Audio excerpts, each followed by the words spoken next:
എല്ലാവർക്കും നമസ്കാരം. നമ്മളിന്ന് വീട്ടുവളപ്പിലെ പോഷകത്തോട്ടം അതിനെ സംബന്ധിച്ചാണെന്ന് മനസ്സിലാക്കുന്നത്. ഇപ്പോഴ് നല്ല സീസൺ ആണല്ലേ, നല്ല സമയമാണ്, നല്ല കാലാവസ്ഥയാണ് പോഷകത്തോട്ടം നിർമ്മാണത്തിന്. എൻ്റെ ശബ്ദം എല്ലാവർക്കും കൃത്യമായി കിട്ടുന്നുണ്ടെന്നും മനസ്സിലാക്കുന്നു. കിട്ടുന്നുണ്ട്? കേൾക്കാം സാർ, നന്നായിട്ട് കേൾക്കാം. ഓക്കെ. അപ്പോൾ നമ്മൾ നമ്മുടെ വീട്ടുവളപ്പിലും ചെയ്യാൻ പറ്റുന്ന കുറച്ച് പച്ചക്കറികളെ പറ്റി നമുക്ക് ഇന്ന് കുറച്ച് മനസ്സിലാക്കാം. ഇപ്പൊ അതിന് പറ്റുന്ന നല്ലൊരു സമയമാണ്, നല്ലൊരു കാലാവസ്ഥയാണ്. ഏകദേശം ഒരു മെയ് മാസം വരെയും അതിനനുയോജ്യമായ കാലാവസ്ഥയാണ്. അപ്പൊ ഈ കാലാവസ്ഥയിൽ നമ്മുടെ വീട്ടുവളപ്പിൽ നമുക്ക് ആവശ്യമായിട്ടുള്ള ഏതെല്ലാം തരത്തിലുള്ള പച്ചക്കറി വിളകൾ ഉൽപ്പാദിപ്പിച്ച് എടുക്കാൻ കഴിയും, പ്രത്യേകിച്ചും വിഷരഹിതമായിട്ട്. നമ്മളിപ്പോൾ കടകളിൽ നിന്നൊക്കെ മറ്റു വാങ്ങുന്ന പല പച്ചക്കറി ഉൽപ്പന്നങ്ങൾക്കും വിഷാംശത്തിന്റെ തോത് വളരെ കൂടുതലാണ്. അത് നമ്മുടെ ആരോഗ്യത്തിനൊക്കെ ഹാനികരമാകുന്നു എന്നുള്ളത് നമുക്കെല്ലാം അറിയുകയും ചെയ്യാം. അപ്പോൾ അങ്ങനെയുള്ള ഒരു സാഹചര്യത്തിൽ നമ്മുടെ വീട്ടുവളപ്പിൽ തന്നെ നമുക്ക് ആവശ്യമായിട്ടുള്ള വീട്ടാവശ്യത്തിനുള്ള പച്ചക്കറികൾ എങ്ങനെയെല്ലാം ഉൽപ്പാദിപ്പിക്കാം, അതിനുള്ള രീതിശാസ്ത്രങ്ങൾ, പ്രത്യേകിച്ചും പരിചരണ മുറകൾ, സസ്യങ്ങളെ, നമ്മുടെ വിളകളെ പരിചരിക്കുന്നതിനുള്ള രീതിശാസ്ത്രം എന്തൊക്കെയാണെന്നുള്ളത് നമുക്ക് മനസ്സിലാക്കാം. നമ്മൾ ആദ്യമായിട്ട് മനസ്സിലാക്കേണ്ട ഒരു കാര്യം, നമ്മൾ ചെയ്യാൻ ഉദ്ദേശിക്കുന്ന പച്ചക്കറി വിളകൾക്ക് ഏറ്റവും ആവശ്യമായിട്ടുള്ളത് സൂര്യപ്രകാശമാണ്. അവയുടെ വളർച്ചയ്ക്ക് ഏറ്റവും സഹായിക്കുന്നത് സൂര്യപ്രകാശമാണ്. ഈ സൂര്യപ്രകാശം കിട്ടുന്ന ഒരു നല്ല സ്ഥല സൗകര്യം നമ്മുടെ കൃഷിയിടത്തിൽ ഉണ്ടാവണം, നമ്മുടെ വീട്ടുവളപ്പിൽ ഉണ്ടാകണം എന്നുള്ളതാണ്. അപ്പൊ നമ്മുടെ വീട്ടുവളപ്പില് നല്ല സൂര്യപ്രകാശം കിട്ടുന്ന, നല്ല രീതിയിൽ, കാര്യമായ രീതിയിൽ സൂര്യപ്രകാശം കിട്ടുന്നതും നീർവാർച്ചയുള്ളതും ഇളകിയതുമായ മണ്ണുള്ള ഒരു പ്രദേശം തിരഞ്ഞെടുക്കണം. അപ്പൊ നമ്മുടെ ഒരു വീട്ടാവശ്യത്തിന് വേണ്ടുന്ന പച്ചക്കറികൾ ഉൽപ്പാദിപ്പിക്കുമ്പോൾ ശരാശരി 1 സെന്റ് സ്ഥലം മതിയാകും. ഈ 1 സെന്റ് സ്ഥലത്തിനകത്ത് നിൽക്കുന്ന അത്യാവശ്യം വേണ്ടുന്ന പച്ചക്കറികളാണ് നമുക്ക് ചെയ്യേണ്ടത്. അപ്പൊ ഈ 1 സെന്റ് സ്ഥലം എന്ന് പറയുന്നത് നല്ല സൂര്യപ്രകാശം കിട്ടുന്നതായിരിക്കണം, നീർവാർച്ചയുള്ള സ്ഥലമായിരിക്കണം, അതോടൊപ്പം തന്നെ ഇളകിയ മണ്ണ് ആയിരിക്കണം. ചിലപ്പോ പരിമിതികളുള്ള ആൾക്കാരുണ്ടാവും. ഈ സ്ഥല പരിമിതികളുള്ളവർക്ക് അവരുടെ മട്ടുപ്പാവില് കൃഷി ചെയ്യാം, ടെറസിന്റെ മുകളിലൊക്കെ കൃഷി ചെയ്യാം. പ്രത്യേകിച്ചും ചാക്കിനകത്ത് മിശ്രിതം ഉണ്ടാക്കി, അതിന് നമ്മൾ പറയുന്ന പേരാണ് പോട്ടിംഗ് മിശ്രിതം എന്ന് പറയും. ഈ പോട്ടിംഗ് മിശ്രിതം ഉണ്ടാക്കി ചെയ്യാൻ പറ്റും. അപ്പൊ നമുക്ക് ആദ്യം പോട്ടിംഗ് മിശ്രിതം എന്താണെന്നുള്ളത് നോക്കാം. ഇപ്പം മണ്ണില്ല, നമ്മുടെ കൃഷിയിടത്തിൽ നമുക്ക് അത്യാവശ്യം വേണ്ടുന്ന സ്ഥല സൗകര്യം ഇല്ല എങ്കിൽ, സൂര്യപ്രകാശം കിട്ടുന്നത് നമ്മുടെ വീടിന്റെ മുകളിലാണെങ്കിൽ, അവിടെ നമുക്ക് കൃഷി ചെയ്യാൻ അനുയോജ്യമായ ഒരു സാഹചര്യം ഉണ്ടെങ്കിൽ നമുക്ക് അവിടെ പച്ചക്കറികൾ ഗ്രോ ബാഗിനകത്തോ ചട്ടിക്കകത്തോ ചാക്കിനകത്തോ ഒക്കെ ഉൽപ്പാദിപ്പിച്ച് ചെയ്യാനായിട്ട് സാധിക്കും. അപ്പൊ അങ്ങനെയാണെങ്കിൽ പച്ചക്കറികൾ ഈ പോട്ടിംഗ് മിശ്രിതം തയ്യാറാക്കി അതിനകത്ത് വേണം തൈകൾ നട്ട് മുളപ്പിക്കാനായിട്ട്. അപ്പൊ എന്താണ് ഈ പോട്ടിംഗ് മിശ്രിതം? പോട്ടിംഗ് മിശ്രിതം എന്ന് പറഞ്ഞാൽ അത് ഗ്രോയിങ് മീഡിയ എന്നാണ് അർത്ഥം. സസ്യങ്ങളുടെ വളർച്ചയ്ക്ക് ആവശ്യമായിട്ടുള്ള ഒരു മാധ്യമം, വളരാൻ സഹായിക്കുന്ന ഒരു മാധ്യമമാണ് ഈ ഗ്രോയിങ് മീഡിയം അഥവാ പോട്ടിംഗ് മിക്സ് എന്ന് പറയുന്നത്. ഇത് എങ്ങനെയാണ് തയ്യാറാക്കുന്നത്? സാധാരണഗതിയിൽ 1:1:1 എന്ന പ്രപ്പോർഷനിലാണ് പോട്ടിംഗ് മിശ്രിതം തയ്യാറാക്കുക. 1 ഭാഗം മേൽമണ്ണ്, 1 ഭാഗം ചാണകപ്പൊടി, 1 ഭാഗം ചകിരിച്ചോറ്. ചകിരിച്ചോറ് എന്ന് പറഞ്ഞാൽ പ്രോസസ്സ് ചെയ്തെടുത്ത ചകിരിച്ചോറാണ്. അപ്പം 1:1:1 എന്ന പ്രപ്പോർഷനിലാണ് ചെയ്തത്. മണല്, ചാണകപ്പൊടി, ചകിരിച്ചോറ്. ഇനി മണല് കിട്ടാനുള്ള അപര്യാപ്തത വന്നാൽ നമുക്ക് ഈ പ്രപ്പോർഷൻ മാറ്റിയിട്ട് 2:1:1 എന്ന പ്രപ്പോർഷനിലേക്ക് വരാം. മണ്ണ്, മണല്, ചാണകപ്പൊടി 1:1 എന്ന പ്രപ്പോർഷൻ ആണെങ്കിൽ മണലിന്റെ അപര്യാപ്തത നമുക്ക് അതിന്റെ പ്രപ്പോർഷൻ മാറ്റി ചാണകപ്പൊടി, മേൽമണ്ണ്, ചകിരിച്ചോറ്, അത് പ്രോസസ് ചെയ്ത ചകിരിച്ചോറ്, അത് 2:1:1, 2 ഭാഗം മേൽമണ്ണ്, 1 ഭാഗം ചാണകപ്പൊടി, 1 ഭാഗം ചകിരിച്ചോറ്, ഇവ മൂന്നും കൂടെ യോജിപ്പിച്ച് ഏകദേശം ഒരു ബാഗോ ചട്ടിയോ നമ്മൾ നടാനുള്ള ആ ഒരു പോട്ടിനകത്ത് 70% കണ്ട് ഈ പോട്ടിംഗ് മിശ്രിതം ഫില്ല് ചെയ്യണം. ഫില്ല് ചെയ്തതിന് ശേഷം അതിനകത്ത് വേണം തൈകള് നടാൻ, അല്ലെങ്കിൽ വിത്തുകൾ പരിചരിച്ച് അല്ലെങ്കിൽ വള്ളികൾ പരിചരിച്ച് നടാനായിട്ട്. അപ്പൊ പോട്ടി മിശ്രിതം എന്താണെന്ന് മനസ്സിലായി. പോട്ടി മിശ്രിതം തയ്യാറാക്കുന്ന 2 രീതിയുണ്ട്. അതിൽ നമുക്ക് സാധ്യമാകുന്ന രീതി ഏതാണോ അത് നമുക്കവിടെ സ്വീകരിക്കാം. ഇതോടൊപ്പം തന്നെ ഈ മണ്ണ് അല്ലെങ്കിൽ കൃഷിയിടം കൂടുതലായിട്ടുള്ളവർക്ക് സൂര്യപ്രകാശവും മറ്റുമൊക്കെ കിട്ടുന്ന സ്ഥലങ്ങളാണെങ്കിൽ നമുക്ക് താഴെ മണ്ണ് നന്നായി ഇളക്കി അവിടെ കളകളും മറ്റുമൊക്കെ ഉണ്ടെങ്കിൽ എടുത്ത് മാറ്റിയതിന് ശേഷം ബെഡോ അല്ലെങ്കിൽ തടമോ ഒക്കെ എടുത്ത് നമുക്കവിടെ കൃഷി ചെയ്യാം. അങ്ങനെ ചെയ്യുമ്പോൾ ഓർത്തിരിക്കണം, മണ്ണിലാണ് നമ്മൾ താഴെയാണ് ചെയ്യുന്നതെങ്കിൽ മണ്ണിന്റെ അസിഡിറ്റി എന്ന് പറയുന്ന ഒരു വിഭാഗമുണ്ട്, അല്ലെങ്കിൽ ഒരു ഘടകമുണ്ട്. അത് മണ്ണിന്റെ രാസ സ്വഭാവം എന്ന് പറയും. മണ്ണിന് ഒത്തിരി സ്വഭാവ സവിശേഷതകളുണ്ട്. മണ്ണിന്റെ ഭൗതികമുണ്ട്, രാസമുണ്ട്, ജൈവമുണ്ട്, അങ്ങനെ പല സ്വഭാവ സവിശേഷതകളുണ്ട്. അതില് മണ്ണിന്റെ ഭൗതികമായിട്ടുള്ള സ്വഭാവ സവിശേഷതകളാണ് അതിന്റെ നിറം, ഘടന ഒക്കെ. അതിന്റെ ജൈവ സ്വഭാവത്തിൽ വരുന്നതാണ് അതിനകത്ത് അടങ്ങിയിരിക്കുന്ന സൂക്ഷ്മാണുക്കളുടെ സാന്നിധ്യം. അതോടൊപ്പം തന്നെ അതിന്റെ രാസ സ്വഭാവത്തിൽ വരുന്ന പ്രധാനപ്പെട്ട ഒരു ഘടകമാണ് മണ്ണിന്റെ pH അഥവാ പൊട്ടൻഷ്യൽ ഹൈഡ്രജൻ അഥവാ മണ്ണിന്റെ അമ്ല ക്ഷാര സൂചിക. അപ്പം നമ്മൾ കൃഷി ചെയ്യുമ്പോൾ ഓർത്തിരിക്കുക, ഇപ്പൊ ഗ്രോ ബാഗിനകത്താണെങ്കിലും സാധാരണ താഴെയാണ് നമ്മൾ കൃഷി ചെയ്യുന്നതെങ്കിലും ഓർത്തിരിക്കുക, മണ്ണിന്റെ പുളിപ്പ് ക്രമീകരിക്കണം. മണ്ണിന്റെ പുളിപ്പ് ക്രമീകരിക്കാനായിട്ട് ഏറ്റവും അനുയോജ്യമായിട്ടുള്ള മാർഗം എന്ന് പറയുന്നത് ഒന്നെങ്കിൽ ഡോളോമൈറ്റ് കൊടുക്കുക, കാൽസ്യം മഗ്നീഷ്യം കാർബണേറ്റ് എന്നറിയപ്പെടുന്ന ഡോളോമൈറ്റ് കൊടുക്കാം. അതല്ലാന്നുണ്ടെങ്കിൽ കുമ്മായം കൊടുക്കാം. പിന്നെ പച്ചക്കക്കപ്പൊടി അതൊക്കെ നമുക്കിവിടെ കൊടുക്കാവുന്നതാണ്. അപ്പൊ മാസത്തിൽ 1 വീതം ഒരു 100 ഗ്രാമെങ്കിലും ഡോളോമൈറ്റ് അല്ലെ 50 ഗ്രാം കുമ്മായം തടം 1-ന് ചേർത്ത് കൊടുക്കണം. ചേർത്ത് കൊടുത്ത് തടം നനച്ച് അതിനുശേഷം മാത്രമേ, ഒരാഴ്ച കഴിഞ്ഞ് മാത്രമേ വളപ്രയോഗം നടത്താവൂ. കൂടിയ അളവിലൊക്കെയാണ് നമ്മൾ കുമ്മായമൊക്കെ കൊടുക്കുന്നത് നിർദ്ദേശിക്കുന്നതെങ്കിൽ 2 ആഴ്ചയെങ്കിലും മിനിമം കഴിഞ്ഞതിന് ശേഷം മാത്രമേ വളപ്രയോഗം നടത്താവൂ. ഇപ്പൊ നമുക്ക് പച്ചക്കറിയുടെ കാര്യമായതുകൊണ്ട് മറ്റു വിളകൾക്കൊക്കെയാണ് കൂടിയ അളവിൽ കൊടുക്കേണ്ടതായി വരുന്നത്. പച്ചക്കറിയുടെ കാര്യത്തില് 100 ഗ്രാം മിനിമം 100 ഗ്രാം ഡോളോമൈറ്റ് അല്ലെങ്കിൽ 50 ഗ്രാം കുമ്മായം കൊടുത്താൽ മതിയാവും. ഇത് മാസത്തിൽ ഒരിക്കൽ വീതം കൊടുക്കുക എന്നുള്ളതാണ്. പച്ചക്കറിയുടെ ഒരു സീസൺ എന്നല്ല, ലൈഫ് സൈക്കിൾ എന്ന് പറയുമ്പോൾ ഏകദേശം ഒരു 3-3.5 മാസം, 3 മാസം ഏറിയ പങ്ക്. ഒരു മുളക് വഴുതനയൊക്കെ ആണെങ്കിൽ കുറച്ചും കൂടെ നീണ്ടു പോവുള്ളൂ. മിക്കവാറും 3 മാസത്തിനുള്ളിൽ തന്നെയാണ് പച്ചക്കറിയുടെ പൂർണ്ണ രൂപത്തിലുള്ള വളർച്ചയും ആദായവും ഒക്കെ കിട്ടുന്നത്. അപ്പൊ ഈ 1 മാസം 100 ഗ്രാം വീതം ഡോളോമൈറ്റ് അല്ലെ 50 ഗ്രാം കുമ്മായമോ തടത്തിൽ ചേർത്ത് നനച്ചു കൊടുക്കുക. അത് മണ്ണിലെ പുളിപ്പ് ക്രമീകരിക്കുന്നതോടൊപ്പം കൊടുക്കുന്ന വളങ്ങൾ കാര്യക്ഷമമാക്കാനും അതോടൊപ്പം തന്നെ മണ്ണുമായി ബന്ധപ്പെട്ട് നിൽക്കുന്ന വിവിധ കുമിൾ രോഗങ്ങളെ നിയന്ത്രിക്കുവാനും അത് ഒരു പരിധിവരെ നമ്മുടെ കൃഷിയെ സഹായിക്കും. ഓർത്തിരിക്കുക, പോട്ടി മിശ്രിതം തയ്യാറാക്കുന്നത് അതോടൊപ്പം തന്നെ മണ്ണിന്റെ പുളിപ്പ് ക്രമീകരിക്കുന്നത്, ഈ 2 രീതിശാസ്ത്രങ്ങൾ നമുക്ക് കൃത്യമായി മനസ്സിലാക്കി ചെയ്യേണ്ടതായിട്ടുണ്ട്.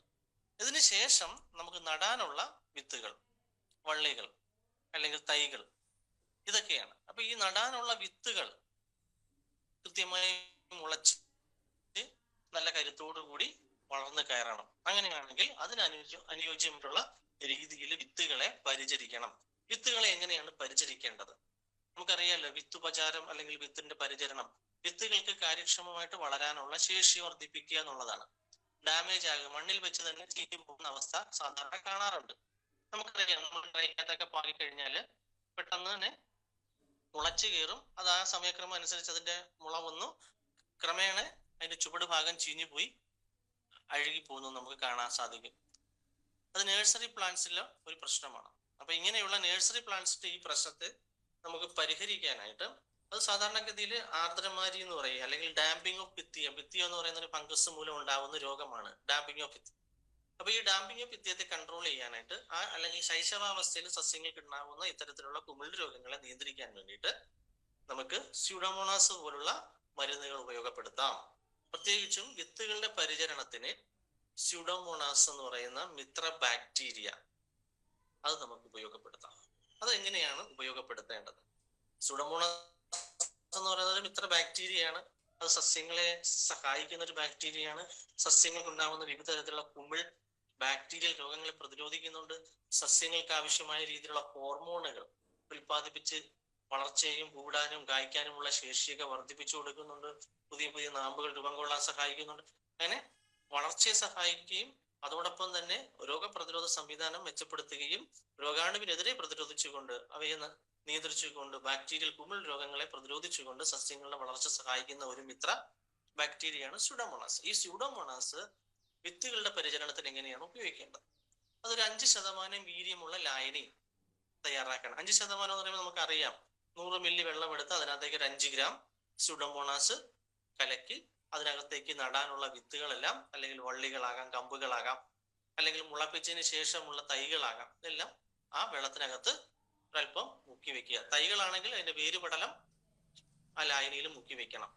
ഇനി വിത്തുകളും വള്ളികളൊക്കെ ആണെങ്കിൽ അത് പൂർണ്ണമായിട്ടും ആ സ്യൂഡോമോണാസ് ലായനിയിൽ മുക്കി വെച്ചതിന് ശേഷം ഒരു 15-20 മിനിറ്റ് ശരാശരി സമയം ആ വെള്ളത്തിൽ മുക്കി വെച്ചതിന് ശേഷം, ആ ലായനിയിൽ മുക്കി വെച്ചതിന് ശേഷം ആ വിത്തുകളും അതുപോലെ തന്നെ വള്ളികളും ഒക്കെ എടുത്ത് തണലത്ത് എവിടെയെങ്കിലും വെയിൽ കൊള്ളാത്ത ഒരു പ്രതലത്തില് പ്ലാസ്റ്റിക്കോ ചാക്കോ എന്തെങ്കിലും വെച്ചിട്ട് അതിന്റെ പുറത്തേക്ക് എടുത്ത് വെച്ച് അതിന് നീര് വലിയിക്കണം. കാറ്റ് കൊണ്ട് കഴിയുമ്പോൾ നീര് വലിഞ്ഞു പോകും. അതിനുശേഷം വേണം നമ്മൾ നടാനായിട്ട്.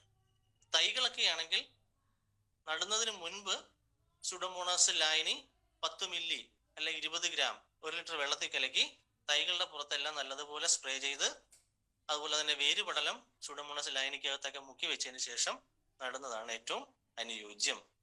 ഇനി നമ്മൾ ഇനി നടാൻ സമയത്ത് ഈ തൈകൾ ഇങ്ങനെ ഉൽപ്പാദിപ്പിച്ചു അല്ലെങ്കിൽ വിത്തുകൾ വള്ളികളൊക്കെ നടുന്ന സമയത്ത് മണ്ണിന്റെ പുളിപ്പെല്ലാം നമ്മൾ ക്രമീകരിച്ചു. അതിനുശേഷം അവിടെ ജൈവവളങ്ങൾ കൊടുക്കണം.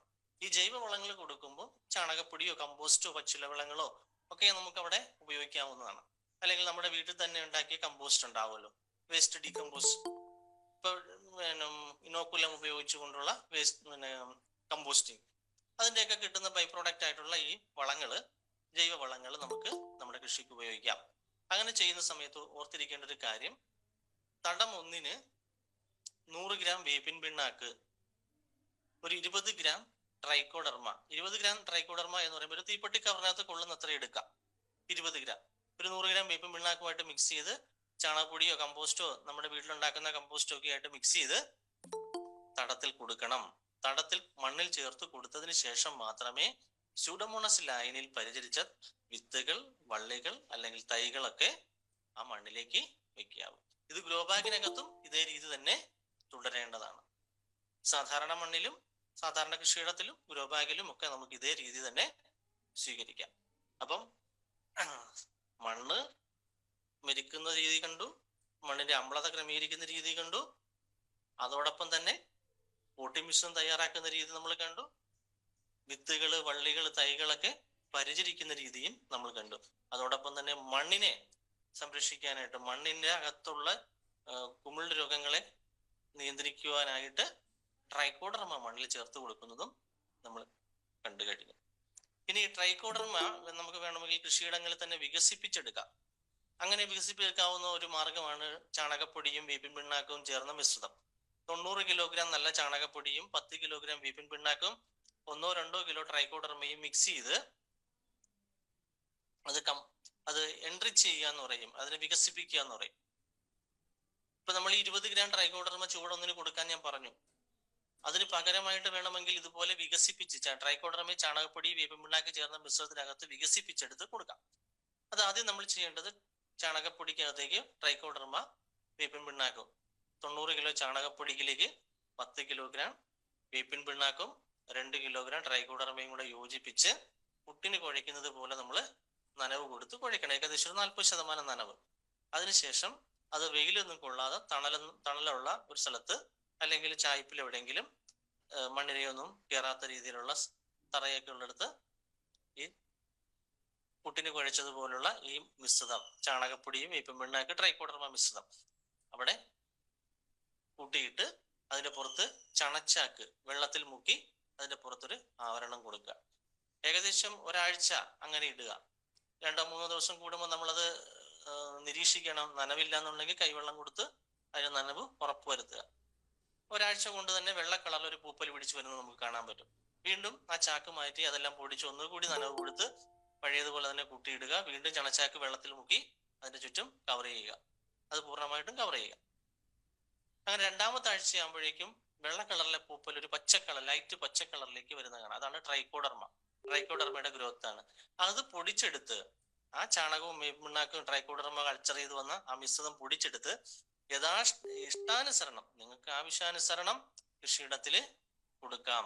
ഇങ്ങനെ കൊടുക്കുമ്പോൾ ഒരു പ്രത്യേകത എന്താന്ന് വെച്ചാൽ മണ്ണിലൂടെ വരുന്ന വിവിധ തരത്തിലുള്ള കുമിൾ രോഗങ്ങളെ നിയന്ത്രിക്കാനായിട്ട് സാധിക്കും. അതിന്റെ വേരുപടലങ്ങളുടെ ശക്തി വർദ്ധിപ്പിച്ചുകൊണ്ട് ആ വേരുപടലങ്ങൾക്ക് നല്ല കരുത്ത് കൊടുക്കാനായിട്ട് ഈ പറയുന്നത് പോലെ ട്രൈക്കോഡർമ എൻട്രി ചെയ്ത് മണ്ണിൽ കൊടുക്കുന്നത് സഹായിക്കും എന്നുള്ളതാണ്. ഈ രൂപത്തിലെല്ലാം നമ്മൾ കാര്യങ്ങൾ ക്രമീകരിച്ചു കൊണ്ടുവരികയാണെങ്കിൽ നമുക്ക് കരുത്തുറ്റ ഒരു വളർച്ച വിളകൾക്ക് കൊടുക്കാനും അതിൽ നിന്ന് മികവുറ്റ ആദായം നമുക്ക് നേടിയെടുക്കാനും പറ്റുമെന്നുള്ളതാണ്. ഇതിനകത്തേക്ക് വിഷാംശത്തിന്റെ ഒരു തോത് പോലും, ഒരു ശതമാനം പോലും നമുക്ക് അവിടെ ഉപയോഗിക്കേണ്ടതായി വരുന്നില്ല എന്നുള്ളതാണ്. ഇത് സമ്പൂർണമായ ജൈവികമായിട്ടുള്ള രീതി ശാസ്ത്രമാണ്. ഇനി മറ്റൊന്ന്, ഇങ്ങനെ നമ്മൾ ചെയ്യുമ്പോൾ അവിടെ കണ്ടുവരുന്ന ഒന്ന് രണ്ട് പ്രശ്നങ്ങളുണ്ട്. ഒന്ന് രോഗങ്ങള്, മറ്റൊന്ന് കീടങ്ങള്, പിന്നെ മറ്റൊരു മേഖല എന്ന് പറഞ്ഞാൽ വളപ്രയോഗമാണ്. സാധാരണഗതിയിൽ വളപ്രയോഗത്തിന് നമ്മുടെ വീട്ടുവളപ്പിലൊക്കെ കൃഷി ചെയ്യുമ്പോൾ നമുക്ക് ഈ വളപ്രയോഗത്തിന് പിണ്ണാക്ക്, ചാണകം പോലുള്ള വസ്തുക്കൾ പുളിപ്പിച്ച് നേർപ്പിച്ച് കൊടുക്കാം. പിണ്ണാക്കും ചാണകവും കൂടി പുളിപ്പിച്ച്, കടലപ്പിണ്ണാക്കും ചാണകപ്പൊടി പച്ച ചാണകവും കൂടി പുളിപ്പിച്ച് അത് 3 മുതൽ 5 ദിവസം വരെ വെച്ചതിന് ശേഷം അത് 1 കപ്പ് 10 കപ്പായിട്ട് നേർപ്പിച്ച്, അത് വെച്ചാൽ 10 ഇരട്ടി നേർപ്പിച്ച് തണ്ടിൽ മുട്ടാതെ അകത്തി ഒഴിച്ചു കൊടുക്കണം. മാസത്തിൽ ഒരിക്കൽ വീതം ചെയ്യാം. 15-20 ദിവസം കൂടുമ്പോൾ ജൈവവളങ്ങൾ മണ്ണിൽ കൊടുക്കണം. അങ്ങനെ കൊടുക്കുമ്പോൾ ട്രൈക്കോഡർമ സമ്പുഷ്ടീകരിച്ച് ജൈവവളം കൊടുക്കുകയാണെങ്കിൽ അത്രയും നല്ലത്. അല്ലെങ്കിൽ ഒരു 20 ഗ്രാമെങ്കിലും ട്രൈക്കോഡർമ, അല്ലെങ്കിൽ ഒരു തീപ്പെട്ടി കവറിനകത്ത് കൊള്ളുന്ന അത്രയും ട്രൈക്കോഡർമ ചൂടിൽ ചേർത്ത് കൊടുക്കണം ജൈവവളത്തിന്റെ കൂടെ. ഇത് കൂടാതെ മാസത്തിൽ ഒരിക്കൽ വീതം ഡോളോമൈറ്റോ കുമ്മായമോ കൊടുക്കണം. അതിനുശേഷം മാത്രമേ, ഒരാഴ്ച കഴിഞ്ഞ് മാത്രമേ, ഇങ്ങനെ ഡോളോമൈറ്റോ കുമ്മായം മണ്ണിൽ കൊടുക്കുമ്പോൾ ഒരു കാര്യം ശ്രദ്ധിക്കേണ്ടത്, നനച്ചു കൊടുക്കണം തടം. അതിനുശേഷം ഒരാഴ്ച കഴിഞ്ഞ് മാത്രമേ നമ്മൾ വളം ചെയ്യാനായിട്ട് പാടുള്ളൂ. ഇതൊരു കൃത്യമായ ഒരു പ്രാക്ടീസ് പോലെ ഓരോ 10 ദിവസം കൂടുമ്പോഴും ജൈവ കീടനാശിനി പ്രയോഗിക്കണം. 2 ആഴ്ചയിൽ ഒരിക്കൽ ജൈവ കുമിൾനാശിനി പ്രയോഗിക്കണം. ഉത്തേജക പാനീയങ്ങൾ കൊടുക്കണം. അതോടൊപ്പം തന്നെ മാസത്തിൽ ഒരിക്കൽ പിണ്ണാക്ക് പുളിപ്പിച്ച് ഒഴിച്ചു കൊടുക്കാം, അല്ലെങ്കിൽ ജീവാമൃതം പോലുള്ള വസ്തുക്കൾ ചെയ്ത് തയ്യാറാക്കി കൊടുക്കാം. അതോടൊപ്പം തന്നെ 15-20 ദിവസം കൂടുമ്പോൾ ഖരരൂപത്തിലുള്ള ജൈവവളങ്ങളും ഒക്കെ കൊടുക്കാം. ഇത് ഒരു കൃത്യമായ ഒരു പ്രാക്ടീസിന്റെ ഭാഗമാക്കി കൊണ്ടുപോവുകയാണെങ്കിൽ നമുക്ക് 3 മാസം കൊണ്ട് നല്ല രീതിയിലുള്ള പച്ചക്കറികൾ വിളവെടുക്കാനായിട്ട് സാധിക്കുമെന്നുള്ളതാണ്. അപ്പൊ നോക്കാം, നമുക്ക് ഈ ഉത്തേജക പാനീയങ്ങള് നമ്മൾ പറഞ്ഞു, പിണ്ണാക്ക് പുളിപ്പിച്ചൊഴിക്കാം, അല്ലെന്നുണ്ടെങ്കിൽ ജീവാമൃതം തയ്യാറാക്കി ചെയ്യാം. ഇതൊക്കെ ചെലവ് കുറഞ്ഞ മാർഗങ്ങളാണ്. അതുപോലെ തന്നെ മറ്റൊരു മാർഗമുണ്ട്, ഫിഷ് അമിനോ ആസിഡ്, മത്തിക്കഷായം എന്ന് പറയും. അത് ഒരു ഉത്തേജക പാനീയമാണ്. മത്തിയും ശർക്കരയും ചേർന്ന് മിശ്രിതം ഉണ്ടാക്കി തെളിക്കുക എന്നുള്ളത്. ഈ മത്തിക്കഷായം സാധാരണഗതിയിൽ ചെയ്തെടുക്കാം, അല്ലെങ്കിൽ കടകളിൽ വാങ്ങാൻ കിട്ടും.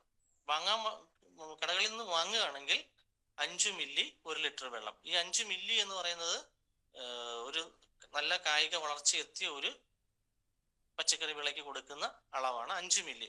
ശൈശവ അവസ്ഥയിൽ പ്രത്യേകിച്ച് 4 ഇലയെ ആയിട്ടുള്ളൂ എങ്കിൽ 4 ഇല പരുവം മുതൽ 2 മില്ലി ഫിഷമിനോ 1 ലിറ്റർ വെള്ളത്തിൽ കലക്കി സ്പ്രേ ചെയ്യാം. അത് കുറച്ചും കൂടെ കായിക വളർച്ചയൊക്കെ എത്തിക്കഴിയുമ്പോൾ അത് 2 മില്ലി 3 മില്ലി ആക്കാം. 3 പിന്നെ 5 മില്ലി ആക്കി വർദ്ധിപ്പിക്കുക. 5 മില്ലിയാണ് മാക്സിമം ഫിഷമിനോ പ്രയോഗിക്കാവുന്ന ഒന്ന്. 5 മില്ലി 1 ലിറ്റർ വെള്ളം. 2 മുതൽ 5 മില്ലി വരെ 1 ലിറ്റർ വെള്ളത്തിൽ കലക്കി ഫിഷമിനോ 2 ആഴ്ചയിൽ ഒരിക്കലോ, അല്ലെങ്കിൽ ആഴ്ചയിൽ ഒരിക്കലോ, അല്ലെങ്കിൽ 10 ദിവസത്തിൽ ഒരിക്കലോ നമ്മുടെ യുക്തി പോലെ നമുക്കത് ചെയ്തു കൊടുക്കാനായിട്ട് സാധിക്കും. ഇത് ചുവട്ടിലും കൊടുക്കണം, ഇലകളിലെല്ലാം തളിച്ചും കൊടുക്കണം. ഇങ്ങനെ ഫിഷമിനോ ചെയ്യുമ്പോൾ അതിനോടൊപ്പം തന്നെ സ്യൂഡോമോണാസ് എന്ന് പറയുന്ന മരുന്നും കൂടെ ചേർത്ത് ചെയ്യുകയാണെങ്കിൽ വളരെ നല്ലത്. 10 മില്ലി അല്ലെങ്കിൽ 20 ഗ്രാം സ്യൂഡോമോണാസ് 1 ലിറ്റർ വെള്ളത്തിൽ കലക്കി തളിച്ചു കൊടുക്കുകയാണെങ്കിൽ, ഇവയോടൊപ്പം ഫിഷമിനോടൊപ്പം ചേർത്ത് തളിച്ചു കൊടുക്കുകയാണെങ്കിൽ നല്ല ഗ്രോത്ത് കിട്ടും. പൂവിടാനുള്ള ശേഷി വർദ്ധിക്കും, കായ്ഫലം വർദ്ധിക്കും. അതോടൊപ്പം തന്നെ രോഗങ്ങളെയും പ്രതിരോധിച്ച് നല്ല കരുത്തോടുകൂടി വളരാനായിട്ട് സാധിക്കും എന്നുള്ള. ഇത് കൂടാതെ പലതരത്തിലുള്ള കീടങ്ങളുടെ ആക്രമണമുണ്ട്. പലതരം കീടങ്ങളുടെ ആക്രമണം. ഈ കീടങ്ങൾ പ്രത്യേകിച്ചും നീരൂറ്റി കുടിക്കുന്ന വിഭാഗങ്ങളുണ്ട്, ഇല തിന്നുന്ന വിഭാഗങ്ങളുണ്ട്, അതുപോലെ തന്നെ തണ്ട് തുരക്കുന്നത്, കാ തുരക്കുന്നതായിട്ടുള്ള വിഭാഗങ്ങളുണ്ട്. അപ്പൊ 3 സ്വഭാവ രീതികളാണ് അല്ലെ കീടങ്ങൾ പ്രത്യേകിച്ച് കാണുന്നത്. ഇല തിന്നുന്ന കീടങ്ങൾ തിന്ന് നശിപ്പിക്കുക, ചിലത് തുരന്ന് നശിപ്പിക്കുക, ചിലത് നീരൂറ്റി കുടിക്കുക. നീരൂറ്റി കുടിക്കുന്ന വിഭാഗങ്ങളിൽ വരുന്നതാണ് മുഞ്ഞ. നിങ്ങൾ കണ്ടിട്ടുണ്ടാവും, പയറിലുണ്ടാവുന്ന പയർപ്പേൻ എന്നൊക്കെ പറയും, മുഞ്ഞ. അതുപോലെ തന്നെ മുളകിന്റെ ഇല മുരടിച്ചു വരും, ഇലപ്പേൻ അല്ലെ. അതുപോലെ തന്നെ വെള്ളീച്ച, അതുപോലെ തന്നെ പയറിലുണ്ടാവുന്ന മണ്ടരി, ത്രിപ്സ്, അതുപോലെ തന്നെ മീലിമൂട്ട, ശൽക്ക കീടങ്ങള്, ഇങ്ങനെ പലതും ഉണ്ട് നീരൂറ്റി കുടിക്കുന്ന പ്രാണികളായിട്ട് വരുന്നത്. പ്രത്യേകിച്ചും പയറിലുണ്ടാവുന്ന, വ്യാപകമായി കാണുന്നത് പയറിലുണ്ടാവുന്ന മുഞ്ഞയാണ്, അഥവാ പയർ പേൻ എന്ന് പറയും. ഇതെങ്ങനെയാണ് നമുക്ക് നിയന്ത്രിക്കാൻ പറ്റുക? ജൈവികമായ രീതിയിൽ തന്നെ, രാസമൊന്നും നമുക്ക് ആവശ്യമില്ല, വിഷാംശമുള്ള ഒരു വസ്തുവും നമുക്ക് ആവശ്യമില്ല. നമുക്ക് രാസ കീടനാശിനികൾ ഒഴിവാക്കിക്കൊണ്ട് തന്നെ ജൈവികമായിട്ടുള്ള മാർഗം സ്വീകരിക്കാം. അതിന് നിങ്ങൾക്ക് ചെയ്യാവുന്ന ഒന്ന്, വേപ്പെണ്ണ വെളുത്തുള്ളി മിശ്രിതം ഉണ്ടാക്കാം. വേപ്പെണ്ണ എമൾഷൻ ഉണ്ടാക്കണം. എങ്ങനെയാ വേപ്പെണ്ണ എമൾഷൻ ഉണ്ടാക്കുന്നത്? 2% വീര്യമുള്ള ലായനി ഉണ്ടാക്കണമെന്നുണ്ടെങ്കിൽ 20 ml എടുക്കണം. 1% വീര്യമുള്ള ലായനിയാണെങ്കിൽ 10 മില്ലി. അപ്പൊ 10 മില്ലി 1 ലിറ്റർ വെള്ളത്തിൽ കലക്കുന്നതിന് ഒരു 100 മില്ലി വെള്ളം ആദ്യം എടുക്കണം, ചെറു ചൂട് വെള്ളം എടുക്കണം. അതിനകത്തേക്ക് ഒരു 5 ഗ്രാം ബാർ സോപ്പ് ആദ്യം ലയിപ്പിച്ച് ചേർക്കണം. എന്നിട്ട് അതിനകത്തേക്ക് ഒരു 10 മില്ലി വേപ്പെണ്ണ ഒഴിച്ച് നല്ലതുപോലെ ഒരു സ്പൂൺ ഇട്ട് നല്ലതുപോലെ നല്ല അടിച്ച് പതപ്പിച്ചെടുക്കണം. ഒരു 3 മിനിറ്റ് നിർത്താതെ അടിച്ചു കഴിയുമ്പോൾ അത് പതഞ്ഞു വരും. അതിനകത്തേക്ക് ബാക്കി 900 മില്ലി വെള്ളം കൂടെ ഒഴിച്ച് നേർപ്പിച്ച് അതിനകത്തേക്ക് 2 കഷ്ണം വെളുത്തുള്ളിയും കൂടി അരച്ച് പേസ്റ്റ് രൂപത്തിൽ, കുഴമ്പ് രൂപത്തിലാക്കി കലക്കി അരിച്ചെടുത്താൽ വേപ്പെണ്ണ വെളുത്തുള്ളി മിശ്രിതമായി. ഇത് ഒരു മാർഗം. രണ്ടാമത്തെ മാർഗം, നമുക്ക് മാർക്കറ്റിൽ ഇപ്പൊ വേപ്പെണ്ണ എമൾഷൻ ആക്കാൻ പ്രയാസമാണ്, അറിയില്ല, ബുദ്ധിമുട്ടുണ്ട് എന്ന് മനസ്സിലാക്കുന്നവർക്ക്, ചെയ്യാൻ ബുദ്ധിമുട്ടുള്ളവർക്ക് കടകളിൽ പോയാൽ വാങ്ങാൻ കിട്ടുന്ന ഒരു മരുന്നുണ്ട്, ബയോനീം എന്ന് പറയുന്ന ഒരു മരുന്ന്. 100 മില്ലി ബോട്ടിലാണ്. അത് വാങ്ങുക. അതിൽ നിന്നൊരു 10 മില്ലി 1 ലിറ്റർ വെള്ളത്തിൽ കലക്കുക. അത് എമൾഷൻ ആക്കിയത് കൊണ്ട് നമുക്ക് മറ്റു കാര്യങ്ങളൊന്നും ശ്രദ്ധിക്കേണ്ട. 10 മില്ലി 1 ലിറ്റർ വെള്ളത്തിൽ കലക്കി അതിനോടൊപ്പം തന്നെ 2 കഷ്ണം വെളുത്തുള്ളിയും കൂടി അരച്ച് പേസ്റ്റാക്കി അതിനകത്ത് കലക്കി അരിച്ചെടുത്ത് തളിക്കാം. വേപ്പെണ്ണ വെളുത്തുള്ളി മിശ്രിതം. ഇനി മറ്റൊരു മാർഗം, നമ്മൾ ഫിഷ് അമിനോ ചെയ്യുന്നുണ്ടാവും അല്ലെ, മത്തിക്കഷായം നമ്മൾ തയ്യാറാക്കി ചെയ്യുന്നുണ്ടാകും.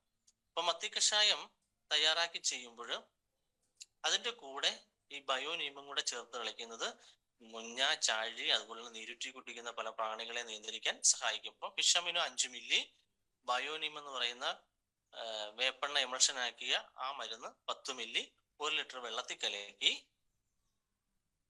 ഇലകളുടെ ഇരുവശവും തണ്ടിലും കായിലും ഒക്കെ സ്പ്രേ ചെയ്ത് കൊടുക്കുന്നത് മുഞ്ഞ, ശൽക്ക, അതുപോലെ തന്നെ നീരൂറ്റി കുടിക്കുന്ന വിവിധങ്ങളായിട്ടുള്ള പ്രാണികൾ, പ്രത്യേകിച്ച് പയറിലെ മുഞ്ഞ, അതിനെയൊക്കെ നിയന്ത്രിക്കാൻ ഏറ്റവും നല്ലതാണ്. എങ്ങനെയാണ് മത്തിക്കഷായം ഉണ്ടാക്കുന്നത്? മത്തിക്കഷായം ഉണ്ടാക്കുന്നത് മത്തിയും ശർക്കരയും തുല്യ അളവിൽ എടുക്കണം എന്നുള്ളതാണ്. ഇപ്പൊ ചെറിയൊരു ടിൻ എടുക്കുക. ആ ടിന്ന് നന്നായിട്ട് കഴുകി വൃത്തിയാക്കി അതിനകത്ത് അഴുക്കൊന്നും എല്ലാം കളഞ്ഞതിന് ശേഷം, ജലാംശം പോലും ഉണ്ടാവരുത്, വെയിലത്ത് വെച്ച് ഉണക്കിയെടുത്തതിന് ശേഷം മത്തി 4-5 കഷ്ണമായിട്ടല്ല ചെറിയ ചെറിയ കഷ്ണങ്ങളാക്കി മുറിച്ച്, മാലോ തലയോ കുടലോ ഒന്നും കളയണ്ട, എല്ലാം വേണം. അപ്പൊ ഇതെല്ലാം കൂടെ അരിഞ്ഞെടുക്കുക. അതിനകത്തേക്ക് ഒരു ശർക്കര, അപ്പൊ നമ്മൾ പറയുമല്ലോ മത്തിയും ശർക്കര ചേർന്ന് മിശ്രിതം ഉണ്ടാക്കുമ്പോൾ തുല്യ അളവിൽ മത്തി ശർക്കര എടുക്കണമെന്നാണ് പറയുന്നത്. അപ്പൊ 1 കിലോ മത്തിയാണ് 1 കിലോ ശർക്കര, 1/2 കിലോ മത്തിയാണ് 1/2 കിലോ ശർക്കര. അപ്പൊ ആദ്യം ശർക്കര പൊട്ടിക്കുക, മത്തി അരിഞ്ഞെടുക്കുക. അതിപ്പം കറിക്കരിയുന്നത് പോലെ ചെതുമ്പലെല്ലാം കരിഞ്ഞ് മാറ്റിയിട്ട് വൃത്തിയാക്കി എടുക്കണമെന്നില്ല, അല്ലാതെ തന്നെ മത്തി ചെറിയ പീസുകളാക്കി എടുക്കുക, ശർക്കര പൊടിച്ചെടുക്കുക. എന്നിട്ട് ഈ കഴുകി വൃത്തിയാക്കി ജലാംശം പോലും ഇല്ലാത്ത ഈ ടിന്നിനകത്തേക്ക് ആദ്യം ശർക്കര ഒന്ന് വിരിക്കുക, അതിന്റെ പുറത്തേക്ക് അല്പം മത്തി എടുത്ത് വിരിക്കുക, വീണ്ടും ശർക്കര വിരിക്കുക, വീണ്ടും മത്തി വിരിക്കുക. ഇങ്ങനെ താഴെയും മുകളിലും ശർക്കര കൊണ്ട് സീൽ ചെയ്യണം. സീൽ ചെയ്ത് ആ ടിന്നിന്റെ അടപ്പ് ഇട്ട് ടൈറ്റ് ചെയ്തേക്കണം. എന്നിട്ട് അത് ചായ്പിൽ എവിടെയെങ്കിലും, പിള്ളേരെടുക്കാത്ത രീതിയിൽ തണുപ്പുള്ള ഒരു ചായ്പിൽ എവിടെയെങ്കിലും വെച്ചേക്കുക. ഓരോ 10 ദിവസം കൂടുമ്പോഴും അതിന്റെ ടിന്നിന്റെ അടപ്പ് പതുക്കെ ഒന്ന് ലൂസാക്കി അതിനകത്ത് എയർ കളയണം. എയർ കളഞ്ഞിട്ട് ഇങ്ങനെ 2 കൈ കൂടി പിടിച്ച് ഷെയ്ക്ക് ചെയ്യണം. നമ്മൾ അങ്ങോട്ടും ഇങ്ങോട്ടും നന്നായിട്ട് ഷെയ്ക്ക് ചെയ്ത് കണ്ട് വെക്കുക. അങ്ങനെ ഓരോ 10 ദിവസം കൂടുമ്പോഴും ഈ പ്രോസസ്സ് ചെയ്തുകൊണ്ടിരിക്കുക. അതിന്റെ 3 തവണ ആയി കഴിയുമ്പോൾ അതിനകത്തൊരു ദ്രാവകം ഊറി വരുന്നത് കാണാൻ പറ്റും. അങ്ങനെ ആ ഊറി വരുന്ന ദ്രാവകം ഒരു കുപ്പിക്കകത്തേക്ക് ഒഴിച്ചു മാറ്റുക. അങ്ങനെ ഓരോ 10 ദിവസം കൂടുമ്പോഴും ആ ദ്രാവകം ഇങ്ങനെ മറ്റൊരു കുപ്പിക്കകത്തേക്ക് ഒഴിച്ചു മാറ്റി അതിൽ നിന്ന് പരമാവധി ദ്രാവകം ഊറ്റിയെടുക്കാനുള്ള ശ്രമം നടത്തുക. അതോടൊപ്പം തന്നെ ഇങ്ങനെ ഊറ്റിയെടുത്ത ദ്രാവകമാണ് ഫിഷ് അമിനോ ആസിഡ് അഥവാ മത്തി കഷായം എന്ന് പറയുന്നത്. അതാണ് 2 മില്ലി, 4 പരുവം മുതൽ 2 മില്ലിയും വളർച്ചാ ഘട്ടം അനുസരിച്ച് 3 മില്ലി 5 മില്ലി വരെയും ആകാം. ഇങ്ങനെ എടുക്കുന്ന ഫിഷ് അമിനോ 5 മില്ലി 1 ലിറ്റർ വെള്ളത്തിൽ കലക്കി 10 മില്ലി ബയോനീമും കൂടെ ചേർത്ത് അല്ലെ വേപ്പെണ്ണ എമൾഷനും കൂടെ ചേർത്ത് ഇലകളിൽ തളിച്ചു കൊടുക്കുകയാണെങ്കിൽ നീരുറ്റി കുടിക്കുന്ന പല കീടങ്ങളെയും നമുക്ക് നിയന്ത്രിക്കാം. ഡബിൾ എഫക്റ്റ് ആണ്. ഒന്ന്, ഒരു കീട നിയന്ത്രണത്തിന് സഹായിക്കുന്നു, അതോടൊപ്പം തന്നെ വളർച്ച, പൂവിടാനുള്ള ശേഷിയൊക്കെ വർദ്ധിക്കുകയും കായ്പിടുത്തം വർദ്ധിപ്പിക്കുകയും ചെയ്യുന്നു ഈ അമിനോ ആസിഡ്. അതോടൊപ്പം തന്നെ ഫിഷ് അമിനോ സ്യൂഡോമോണസ് ലൈനി ഇലകളിൽ തളിച്ചു കൊടുക്കുന്നത് രോഗപ്രതിരോധ സംവിധാനം ശക്തിപ്പെടുത്തും. അതോടൊപ്പം തന്നെ വളർച്ചയെ, മണ്ണിൽ ഒഴിച്ചു കൊടുക്കുന്നത് വളർച്ചയെ സഹായിക്കും എന്നുള്ളതാണ്. ഇത് കൂടാതെ നമുക്ക് മറ്റൊരു മരുന്നുണ്ട്, വെട്ടിസീലിയം എന്ന് പറയും, കേട്ടിട്ടുണ്ടാവും.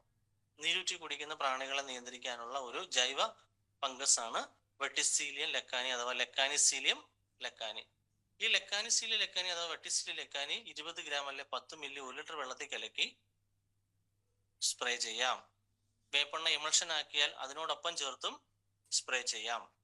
ഇങ്ങനെ ചെയ്യുന്നത് നീരുറ്റി കുടിക്കുന്ന, പ്രത്യേകിച്ച് വെള്ളീച്ച, മീലിമൂട്ട, ശൽക്ക കീടങ്ങൾ, ഇലപ്പൻ, ഇങ്ങനെയുള്ള വിവിധങ്ങളായിട്ടുള്ള കീടങ്ങളെ നിയന്ത്രിക്കാൻ സഹായിക്കും. ഇത് കൂടാതെ ചില ബൊട്ടാണിക്കൽ എക്സ്ട്രാക്റ്റുകൾ, സസ്യങ്ങളുടെ ഇലച്ചാറുകൾ ഇന്ന് മാർക്കറ്റിൽ അവൈലബിൾ ആണ്. വിവിധങ്ങളായിട്ടുള്ള സസ്യ ഇലച്ചാറുകൾ, കീടനിയന്ത്രണ ശേഷിയുള്ള വിവിധ കീടങ്ങളുടെ, വിവിധ സസ്യങ്ങളുടെ ചാറുകൾ, ഇലച്ചാറുകൾ എല്ലാം കൂടെ ചേർത്ത് വെച്ച പ്രോഡക്റ്റ്, ക്രോപ്പ് പ്രൊട്ടക്ട് എന്ന് പറയുന്ന ഒരു പ്രോഡക്റ്റ് മാർക്കറ്റിൽ നിന്ന് കിട്ടും. മിക്കവാറും കടകളിലൊക്കെ കണ്ടിട്ടുണ്ട്. അത് ഞാൻ ഉപയോഗിച്ച് നോക്കിയിട്ടുണ്ട്. അത് നല്ല ഒരു മരുന്നാണ്. അത് ഈ മുളകിന്റെ, നമ്മുടെ വീട്ടുവളപ്പിലുള്ള മുളകിന്റെ ഈ നാമ്പ് ഇങ്ങനെ ചുരുണ്ട് വരും. ചുരുണ്ട് വന്നിട്ട് സൈഡ് ഇങ്ങനെ ചുരുണ്ട് മുകളിലേക്ക് വന്നിട്ട് അകം ഇങ്ങനെ പൊള്ളയായിട്ട് ഇങ്ങനെ പൊങ്ങിയും താന്ന് നിൽക്കുക. അത് ഇലപ്പേന്റെ ആക്രമണം കൊണ്ടുണ്ടാകുന്നതാണ്. അപ്പൊ അങ്ങനെയുള്ള ഇലപ്പേന്റെ ആക്രമണം നിയന്ത്രിക്കാനായിട്ട് ഈ ക്രോപ്പ് പ്രൊട്ടക്ട് എന്ന് പറഞ്ഞ മരുന്ന് 10 മില്ലി 1 ലിറ്റർ വെള്ളത്തിൽ കലക്കി സ്പ്രേ ചെയ്യുന്നത് നല്ലതാണ്. ഇത് കൂടാതെ വേപ്പിൻ പിണ്ണാക്കിന്റെ സത്ത് അല്ലെങ്കിൽ വേപ്പിൻ കുരു പൊടിച്ചെടുത്ത് വെള്ളത്തിൽ കിഴികെട്ടി ഇട്ട് 12 മണിക്കൂർ കഴിഞ്ഞതിന് ശേഷം ഒരു 50 ഗ്രാം വേപ്പിൻ കുരു പൊടിച്ചത് 1 ലിറ്റർ വെള്ളത്തിൽ കിഴികെട്ടിയിട്ട് അതിനുശേഷം 12 മണിക്കൂർ കഴിഞ്ഞിട്ട് ഞെക്കി പിഴിഞ്ഞ ചാരക്കളറിലുള്ള സത്തെടുത്ത് വെള്ളത്തിൽ ആ സ്പ്രേയറിലെടുത്ത് തളിച്ചു കൊടുക്കുന്നത് തണ്ടുതുരപ്പൻ, കാതുരപ്പൻ, നാമ്പ് തുരന്നുകൊണ്ട് പോകുന്ന അങ്ങനെയുള്ള വിവിധങ്ങളായിട്ടുള്ള പുഴുക്കളെ നിയന്ത്രിക്കാൻ സഹായിക്കും. പ്രത്യേകിച്ച് വണ്ടുകളെയൊക്കെ നിയന്ത്രിക്കാനായിട്ട് സഹായിക്കും. അതുപോലെ വെള്ളരി വർഗ്ഗ വിളകൾ നമ്മൾ കൃഷി ചെയ്യുമ്പോൾ കണ്ടുവരാറുള്ള ഒരു പ്രശ്നമാണ് എപ്പിലാക്കിന ബീറ്റിൽ അഥവാ ആമവണ്ടെന്ന് പറയും. ഇല ഇങ്ങനെ തിന്നുകൊണ്ട് പോയിട്ട് അവസാനം വല പോലെ ഇരിക്കും, ഞരമ്പുകൾ ഇങ്ങനെ തെളിഞ്ഞ് വല പോലെ ഇരിക്കും. അപ്പൊ ആ ഹരിത നിന്നുകൊണ്ട് പോകുന്ന ആ ഒരു എപ്പിലാക്കിന ബീറ്റിനെ നിയന്ത്രിക്കാൻ വേപ്പെണ്ണ വെളുത്തുള്ളി മിശ്രം തളിക്കാം. അതോടൊപ്പം തന്നെ ബിവേറിയ ബാസിയാന എന്ന് പറയുന്ന ഒരു മിത്ര ഫംഗസ് ഉണ്ട്, ബിവേറിയ ബാസിയാന. അങ്ങനെയുള്ള ഈ മിത്ര ഫംഗസിനെയും നമുക്കവിടെ ഉപയോഗപ്പെടുത്താം. അത് 20 ഗ്രാം 1 ലിറ്റർ വെള്ളത്തിൽ കലക്കി സ്പ്രേ ചെയ്യുകയാണ് ചെയ്യേണ്ടത്. അതുപോലെ തന്നെ ബാസിലസ് സബ്റ്റിലിസ് എന്ന് പറഞ്ഞൊരു മരുന്നുണ്ട്, ബാസിലസ് സബ്റ്റിലിസ്. അത് സുഡോമോണസ് നമ്മൾ എങ്ങനെയാണോ ഉപയോഗിക്കുന്നത് അതുപോലെ തന്നെ ഉപയോഗിക്കാവുന്ന ഒരു മരുന്നാണ്. അത് 20 ഗ്രാം അല്ലെ 10 മില്ലി 1 ലിറ്റർ വെള്ളത്തിൽ കലക്കി ഇലകൾ തളിച്ചു കൊടുക്കുന്നത് ഇലപ്പുള്ളി രോഗം, അതുപോലെ തന്നെ നാമ്പഴുകല്, അങ്ങനെയൊക്കെയുള്ള വിവിധങ്ങളായിട്ടുള്ള കുമിൾ രോഗങ്ങളെ നിയന്ത്രിക്കാൻ, വള്ളി ഉണക്കം, തണ്ടുണക്കം, കായഴുകല്, ഇലപ്പുള്ളി രോഗങ്ങൾ, ഇലയുടെ പുള്ളിക്കുത്തുണ്ട ഇല കരിഞ്ഞു പോകുന്ന അവസ്ഥ, ഇതിനെയൊക്കെ നിയന്ത്രിക്കാനായിട്ട് നല്ലതാണ്. അതുപോലെ തന്നെ PGPR2 എന്ന് പറയുന്ന മരുന്ന് കിട്ടും. അതും ഇതുപോലെ തന്നെ 20 ഗ്രാം 1 ലിറ്റർ വെള്ളത്തിൽ കലക്കി സ്പ്രേ ചെയ്യുന്നത് വിളകളിൽ ഉണ്ടാകുന്ന രോഗങ്ങളെ പ്രതിരോധിക്കാനായിട്ട് സഹായിക്കും എന്നുള്ളതാണ്. ഇതോടൊപ്പം തന്നെ നമ്മൾ ഈ പച്ചക്കറി വിളകൾക്ക് ആവശ്യമായ രീതിയിൽ നമ്മൾ ജൈവവളങ്ങളും മറ്റും കൊടുക്കുമ്പോൾ ജീവാണു വളം എന്ന് പറയുന്ന ഒരു വിഭാഗമുണ്ട്. ജീവാണു വളങ്ങൾ വിവിധങ്ങളായിട്ടുള്ള ബാക്ടീരിയ, ഫംഗസുകളൊക്കെയാണ്. അപ്പൊ ഇവയെ നമുക്ക് വളപ്രയോഗത്തിന്റെ രൂപത്തിൽ ഉപയോഗപ്പെടുത്താം. അതാണ് ജീവാണു വളങ്ങൾ എന്ന് പറയുന്നത്. അപ്പൊ ജീവാണു വളങ്ങളിൽ വരുന്നതാണ് PGPR1. PGPR1 എന്ന് പറയുന്നത് ജീവാണു വളമാണ്. ഈ ജീവാണു വളം ഒരു 20 ഗ്രാം തടം ഒന്നിന് ജൈവവളത്തോടൊപ്പം ചേർത്ത് നമ്മൾ അടിസ്ഥാന വളം കൊടുക്കുമ്പോഴും മാസത്തിൽ 1 വീതം ജൈവവളം കൊടുക്കുമ്പോഴും മണ്ണിൽ കൊടുക്കുന്നത് നല്ലതാണ്. അതുപോലെ തന്നെ ഈ തൈകള്, വിത്തുകള്, വള്ളികളൊക്കെ മണ്ണിലേക്ക് വെക്കുന്ന സമയത്ത് വാം എന്ന് പറയുന്ന ഒരു ജീവാണുണ്ട്, ഒരു ഫംഗസ് ആണ്, VAM, വാം, മൈക്കോറൈസ എന്ന് പറയും. അത് തടത്തിലിട്ട് നടുന്നത് നല്ലതാണ്. പ്രത്യേകിച്ച് പച്ചക്കറി വിത്തുകളൊക്കെ ചെയ്യുമ്പോൾ 3-4 വിരല് ചേർത്ത് പിടിക്കുന്ന അത്രയും ആ ഒരു തടത്തിന് ആ നടുന്ന കുഴിക്കകത്തിട്ട് അതിന്റെ മുകളിൽ വിത്തുകൾ, വള്ളികൾ വെച്ച് നടുന്നത് നല്ലതാണ്. ഈ കപ്പയൊക്കെ ചെയ്യുമ്പോൾ നമുക്ക് ആ കപ്പക്കമ്പ് നടുന്ന ചുവട് ഭാഗം വാമിനകത്ത് മുക്കി, ആ കമ്പിന്റെ അത്രയും ഭാഗം, നടുന്ന അത്രയും ഭാഗം വെള്ളത്തിൽ മുക്കിയിട്ട് അത് വാമിനകത്ത് മുക്കി നടുവാണെങ്കിൽ അതിന്റെ പുറത്ത് ഇങ്ങനെ വാമിങ്ങനെ പറ്റി പിടിച്ചിരിക്കും. അത് മണ്ണിലേക്ക് എത്തിക്കഴിഞ്ഞാൽ അവിടെ നിന്ന് വേരുകൾ പുറത്തേക്ക് വളർന്നു വരുന്ന സമയത്ത് ഈ വാമുമായിട്ട് വേരുകൾ അസോസിയേഷൻ ഉണ്ടാക്കുകയും വേരുകൾ നല്ലപോലെ കരുത്തോടു കൂടി വളർന്നു കയറുകയും മികച്ച ആദായം നമുക്ക് തരികയും ചെയ്യും. അപ്പൊ വാമ് നമുക്ക് ഇട്ട് നടാം. തൈകൾ വെക്കുമ്പോഴും അങ്ങനെ തന്നെ ചെയ്യണം. തൈകൾ വെക്കുമ്പോൾ ചുറ്റുപാടും വാം ഇട്ട് കൊടുത്ത് തൈകൾ ആ മണ്ണ് ലോക്ക് ചെയ്ത് നടാം. അപ്പൊ ജീവാണു വളങ്ങളെ ഓർത്തിരിക്കണം. ജീവാണു വളങ്ങൾ 20 ഗ്രാം വെച്ച് തടം ഒന്നിന് കൊടുക്കണം. അത് ജൈവവളത്തിന്റെ കൂടെ ചേർത്ത് വേണം കൊടുക്കാൻ. ആ ജീവാണു വളം എന്നറിയപ്പെടുന്നത് PGPR1 എന്ന പേരിലാണ്. അത് നിങ്ങൾക്ക് ഉപയോഗിക്കാം. കൂടാതെ വാം എന്ന് പറയുന്ന ഒരു ജീവാണു ഉണ്ട്, അതൊരു ഫംഗസ് ആണ്. അത് വേരുകളുടെ വളർച്ചയെ സഹായിക്കാൻ വേണ്ടിയിട്ടുള്ളതാണ്. അത് നടുന്ന സമയം മുതൽ തന്നെ ഉപയോഗപ്പെടുത്തണം. ഓരോ വളപ്രയോഗത്തിലും അത് മണ്ണിൽ ചേർത്ത് കൊടുക്കുന്നത് കൂടുതൽ വേരുകൾക്ക് കരുത്ത് കിട്ടാനും കൂടുതൽ വേരുകൾ രൂപം കൊള്ളാനും സഹായിക്കും എന്നുള്ളതാണ്. അതുപോലെ തന്നെ ഇല തിന്നുന്ന പുഴുക്കള്, കായ്കൾ തിന്നുന്ന പുഴുക്കള് ഒക്കെ ഉണ്ടാവും. കൂട് കെട്ടിയിരിക്കുന്ന പുഴുക്കള്, ഇങ്ങനെയുള്ള വിവിധ പുഴുക്കള്, രോമപുഴുക്കള്, അതുപോലെ തന്നെ ഹരിതം തിന്നുകൊണ്ട് പോണ പുഴുക്കള്, ഇങ്ങനെ വിവിധങ്ങളായിട്ടുള്ള പുഴുക്കളുണ്ട്. അപ്പൊ അവയൊക്കെ നിയന്ത്രിക്കാനായിട്ട് സാധാരണ നമ്മൾ ഗോമൂത്രം, കാന്താരി മുളക് മിശ്രിതം തയ്യാറാക്കി ചെയ്യാറുണ്ട്.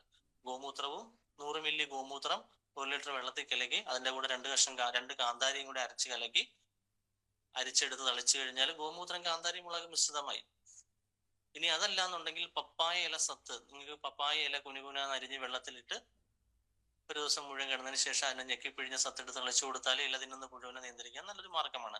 ഇത് കൂടാതെ നമുക്ക് കടകളിൽ വാങ്ങാൻ കിട്ടുന്ന ഒരു മരുന്നുണ്ട്, ബാസില്ലസ് തുറിഞ്ചിയൻസിസ് എന്ന് പറയുന്നത്, BTK. ഈ BTK എന്ന് പറയുന്ന മരുന്ന് 20 ഗ്രാം 1 ലിറ്റർ വെള്ളത്തിൽ കലക്കി വിളകളിലും അതിരാവിലെയോ അല്ലെ വൈകിട്ടോ ഇലയുടെ 2 സൈഡിലും കായിലും ഒക്കെ തളിച്ചു കൊടുക്കുന്നത് ഇലതീനി പുഴുവിനെയും കൂടുകെട്ടി പുഴുവിനെയും രോമപുഴുക്കളെയും ഹരിതം നിന്നുകൊണ്ട് പോകുന്ന പുഴുക്കളെയും കണ്ടു തുരക്കുന്ന പുഴുക്കളെയും കാതുരക്കുന്ന പുഴുക്കളെയും ഒക്കെ നിയന്ത്രിക്കാനായിട്ട് നല്ല ഒരു ജൈവ മാർഗമാണ്.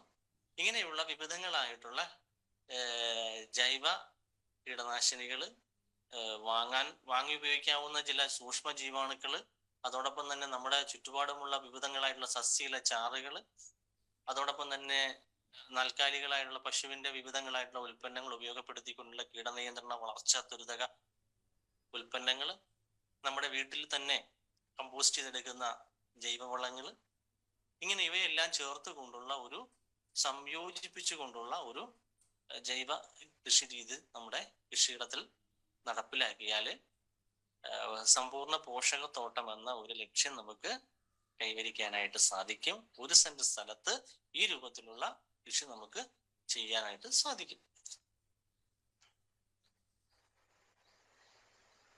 ഇനി മറ്റൊന്ന്, ഈ ചീര, വെണ്ട, മുളക്, തക്കാളി, പാവൽ, പടവലം, പയർ, വെള്ളരി, മത്തൻ, ഇങ്ങനെയൊക്കെയുള്ള വിവിധങ്ങളായിട്ടുള്ള പച്ചക്കറികൾ, ഇവയുടെ നടുന്ന സ്പേസിങ്ങും കൂടി ഒന്ന് പറഞ്ഞേക്കാം.